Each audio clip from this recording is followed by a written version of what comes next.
Let us bow down in God's presence and start a message with a small prayer. Gracious, loving Heavenly Father, thank you for this wonderful day, Lord. Thank you for bringing us into your midst. And thank you for being in our midst, Lord. Thanks for the wonderful worship we had, Lord. Each one of us could experience the Holy Spirit. Thank you, Lord. Lord, as we are meditating upon the word, be with us, Lord. Open our hearts, open our minds, so that we receive the right word and get blessed. Thank you. Amen. Yes, today would like to share few thoughts which God has put in my mind about how to be a fruitful branch. A fruitful branch.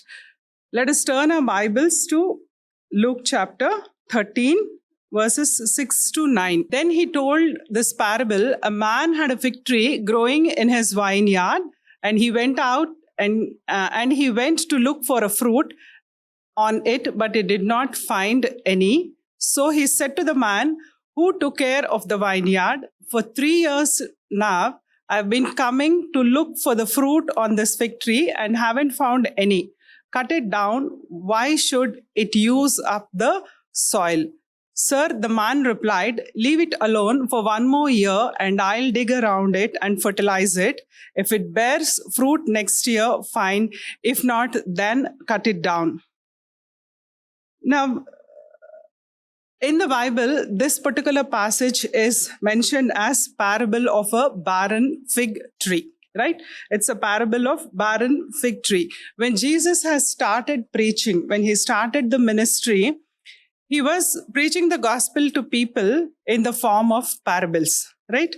How many of you know what a parable is? Parable is a short story which will teach us some moral, or a spiritual moral, rather we should say, and then it illustrates and gives us the instructions so that we can fit ourselves into the parable in such a way that we can compare our lives into that. So he brings down, he will make it into a small piece and make it as easy even for an illiterate person to understand. That's how Jesus was preaching. We all know that he was preaching among the illiterate people, not among the very highly qualified people, right?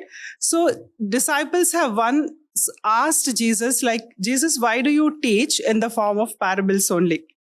Right? So Jesus gave a beautiful answer, which we can say in Matthew 13, 10 to 3. Matthew 13, 10 to 3. The disciples came to him and asked, "Why do you speak to the people in parables?" The same question we can also ask among ourselves. So then Jesus replied, "Because the knowledge of the secrets of the kingdom of heaven has been given to you, but not to them. Whoever has will be given more, and they will have in abundance, and whoever does not have, even what they have will be taken from them. This is why I speak to them in parables.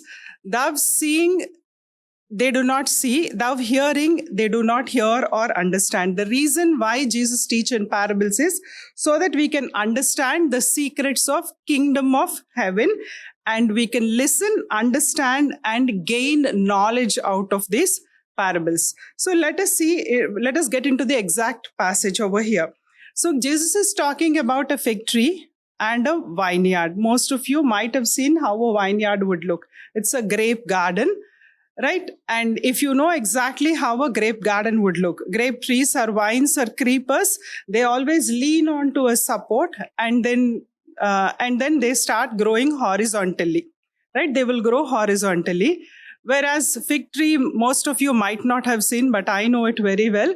Fig tree grows straight and it will spread its branches.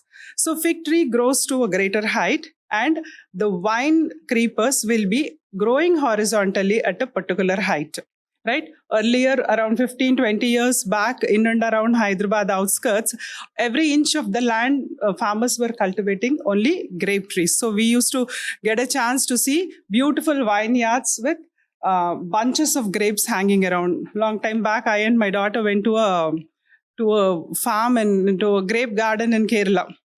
Literally, those grapevines were touching us. The bunches of grapes were touching us. So, I mean to say, they were so low, right?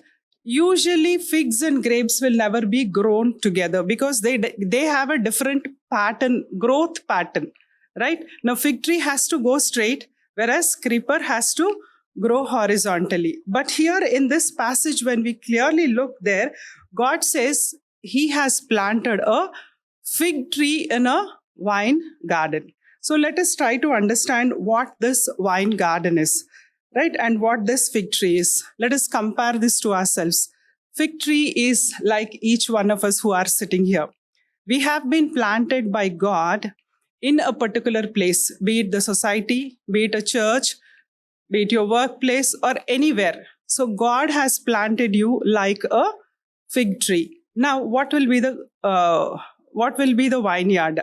Vineyard is the garden of Jesus, or even the garden which is surrounding us, or where we are planted, right? And every vineyard or every garden will have a gardener or the owner of that, right? Now, let us see, the owner of the grapeyard is Jesus Christ himself, right? And who has planted us? Father has planted us, and we are under the leadership of Christ Jesus. So it so happened that God has walked through the garden and he has checked on the fig fruit and it was not bearing any fruit, right? Fig was not bearing any fruit. Similarly, Jesus also has planted it at a particular place. So God keeps checking on us whether we are fruitful or not. Definitely he will check on us. So I will also tell you, fig tree is not a seasonal tree, whereas grape is a seasonal tree. You know what a seasonal fruit vegetable is. You find it in a particular season. Like we find grapes from December, Jan, Feb. We are almost on the verge of completion of season. Whereas fig tree blooms round the year. The crop can be more or less, but it is a perennial plant and it gives you fruit around the year. Similarly, God also wanted us to give fruit, yield fruit round the year, or on all days, on or every day, not like a grape tree, but like a fig tree. Okay. So as we just go deep into this, why God has planted us at any place. The reason why God has planted us is he wanted us to be fruitful. Okay, because he wanted us to be fruitful and he wanted us to multiply and be a testimony to many, God has planted us at a particular place. So when we see why God has planted at a place, we have to go back to Matthew chapter 3, 7 and 8, and also one of our pastor's favorite verse, Genesis 1 and 28, right? Matthew 3, 7 and 8, and also Genesis 1 and 28. In Genesis 1 and 28, you can see God blessed them and said to them, be fruitful and increase in number. That is enough for us. So why God has planted us? Because he wanted us to be fruitful and he wanted us to be multiplied. So just like any gardener, I too have a small garden in my house. I grow beautiful flowers and few vegetables and fruits, right? Whichever plant gives maximum fruits and flowers, I would love to grow them more. I love those plants. I give extra care for such plants which are more fruitful to me. Similarly, Jesus also loves those people who are more fruitful, right? He will talk to such people. He will increase his blessings in their lives and he will use them to bring glory and honor, right?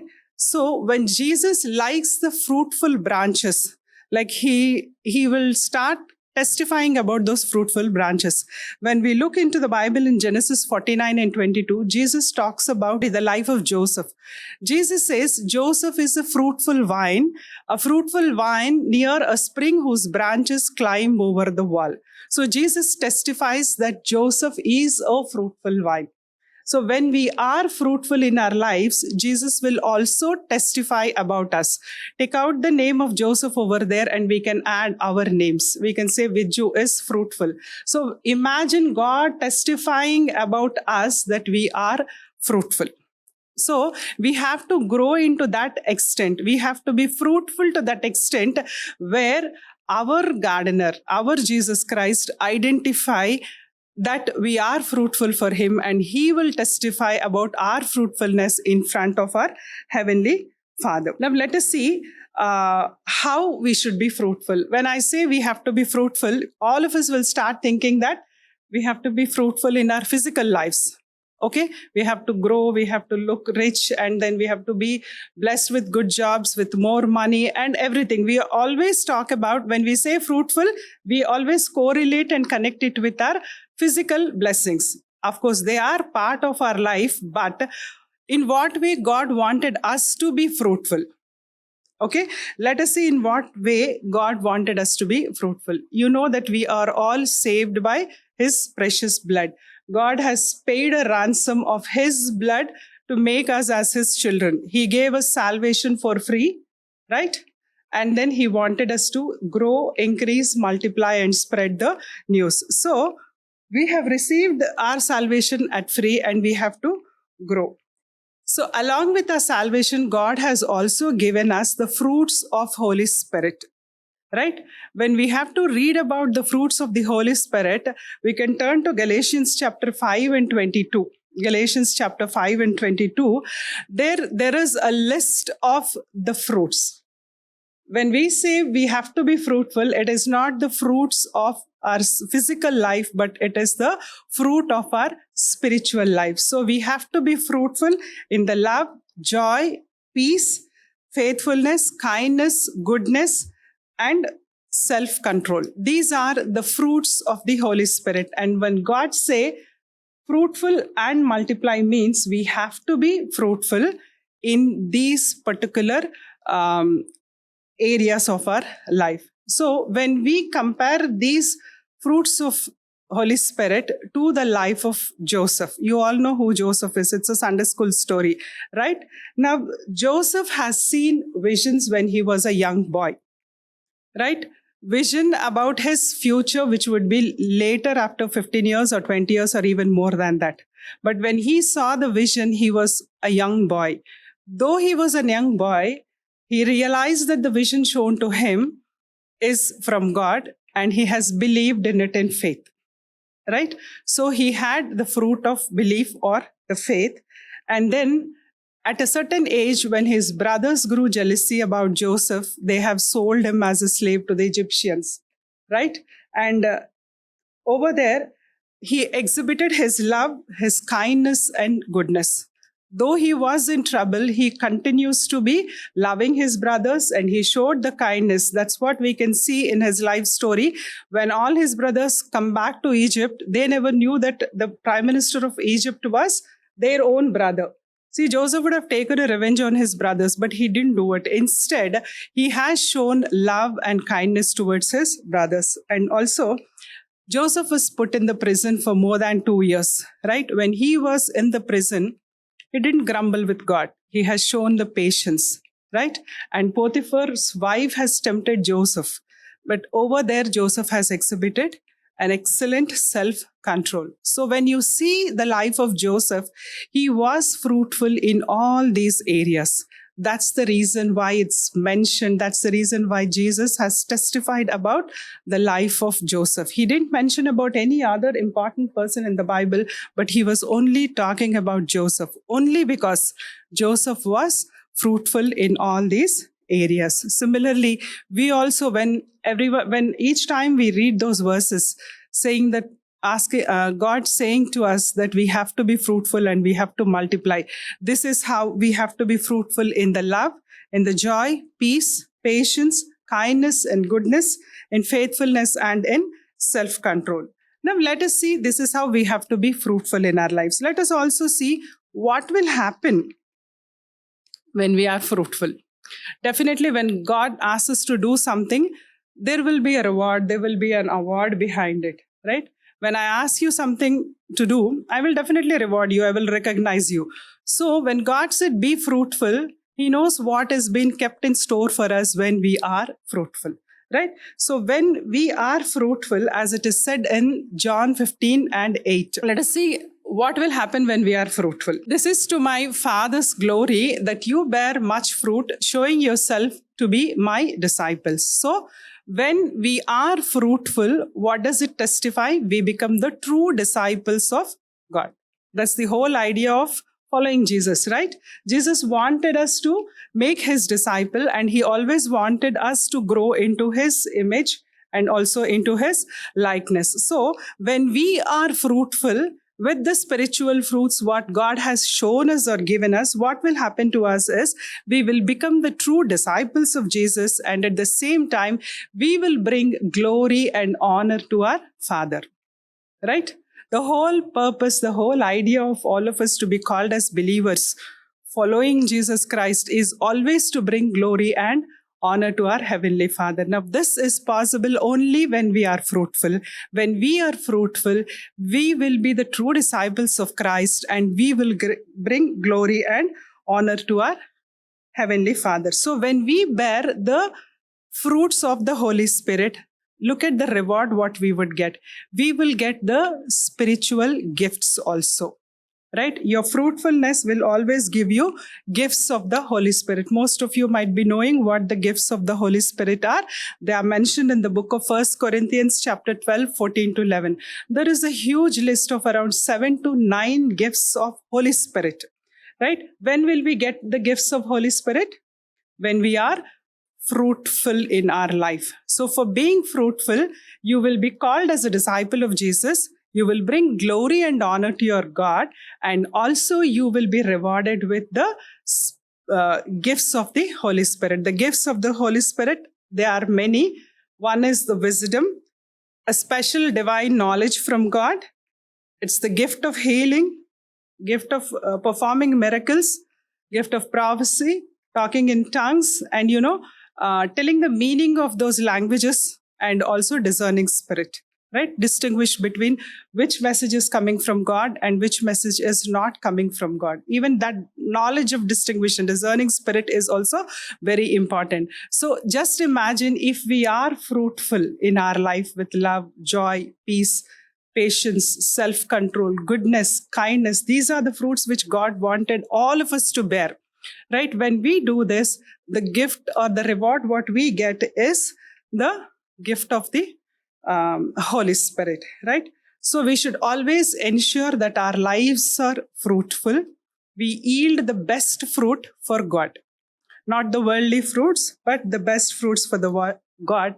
That is when we will receive our spiritual gifts also. So instead of being fruitful these days, most of the preachers, or I won't say the preachers, but many of the believers, they don't bear the fruit, but they always, wanted the gifts. Without the fruit, there is no gift. Okay. So if you want to be gifted with the Holy Spirit, you have to be fruitful. Right? So never forget that formula. So when we try not to be fruitful and only gain the gifts of the Holy Spirit, we will be giving glory and honor to ourselves, but we will never bring glory to God. Right?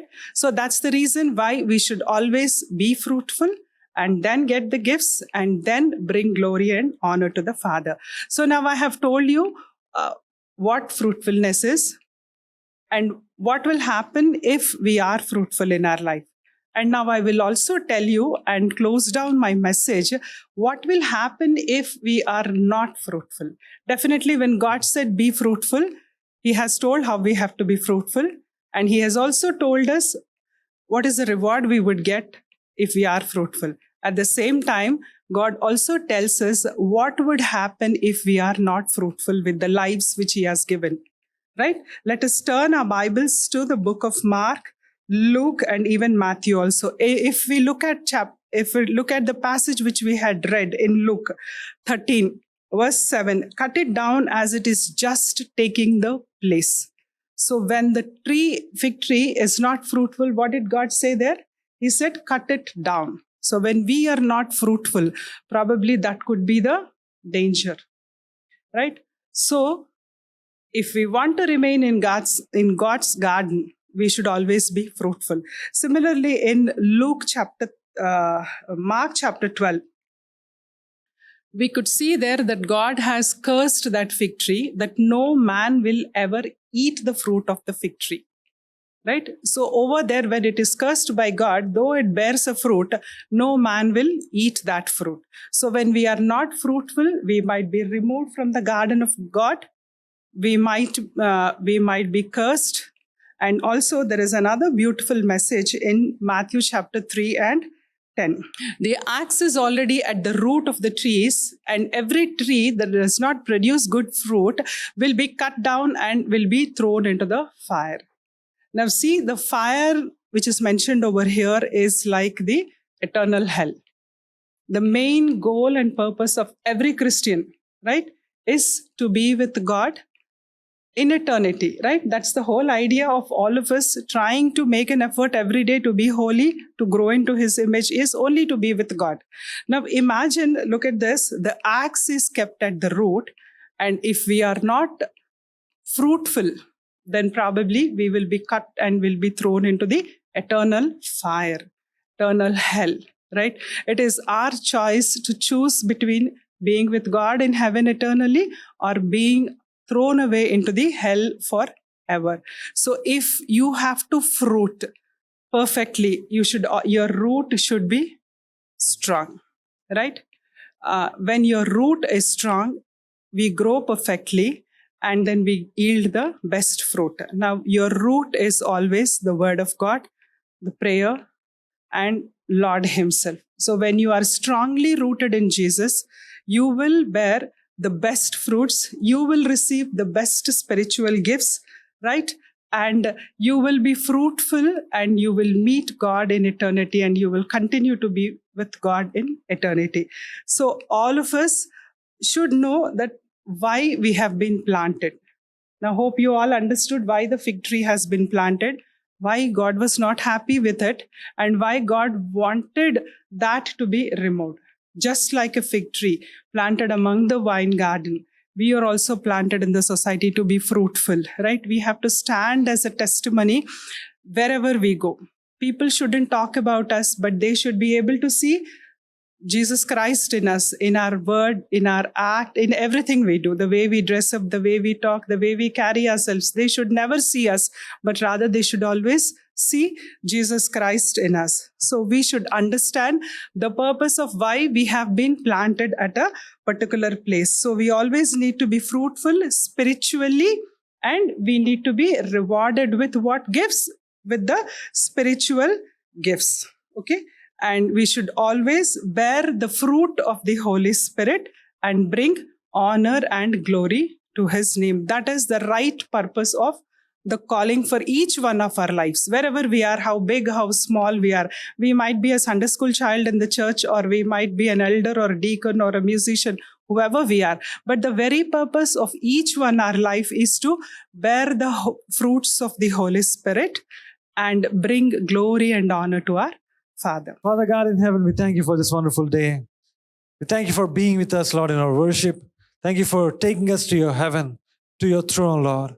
Lord, thank You for reminding us to be fruitful, like who You created us to be. As we go out from here, Lord, help us to live a fruitful life, Lord. The fruit that makes You happy, the fruit that You intended us to be, Lord. As we go out, help us to take Your kingdom with us, Lord. In Jesus' name we ask and pray. Amen, amen, amen.